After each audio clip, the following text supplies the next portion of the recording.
This is community property. Get out. Karen just declared my ranch belongs to her HOA. I bought it legally 1 hour ago for $1 at county auction. Now she's demanding I leave my own land with 30 neighbors backing her up. I'm beyond furious. This woman thinks she can steal property with fake paperwork and mob intimidation. She's threatening police, claiming I'm trespassing, acting like she owns everything in sight. The audacity is breathtaking, but something tells me this is just the beginning. Drop a comment if you've survived HOA drama. This story will blow your mind.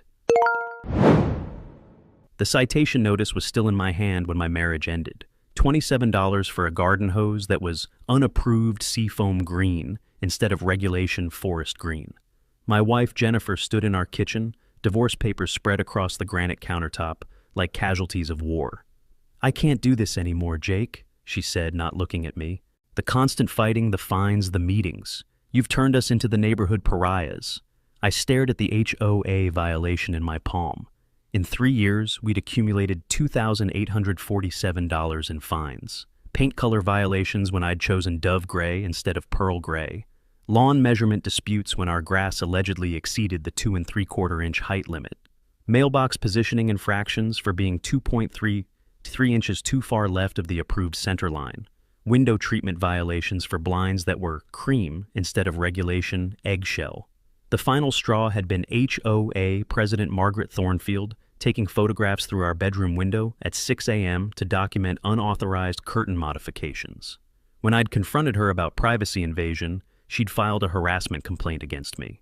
When I'd appealed at the monthly board meeting, they'd doubled the fine for creating community discord and added a formal censure to my homeowner record. She's siding with them. I'd told our marriage counselor the week before. My own wife is siding with the HOA against me. Dr. Miller had leaned forward in his leather chair, studying my face with professional concern. "Jake, help me understand. What specifically bothers you about following community guidelines?" I'd wanted to scream at his naive question. Instead, I'd explained for the 100th time how the constant surveillance had turned our home into a prison. Every morning brought potential citations slipped under our door. How every exterior choice required committee approval and a 14-day waiting period. How grown adults were measuring grass height with rulers and debating whether antique white was sufficiently different from off-white to warrant a $500 violation. "The HOA stress is destroying your relationship," Dr. Miller had concluded with infuriating clinical detachment. "But Jake, you can't control their behavior. You can only control your response to their rules." Now standing in our kitchen with divorce papers between us, I realized Jennifer had made her choice.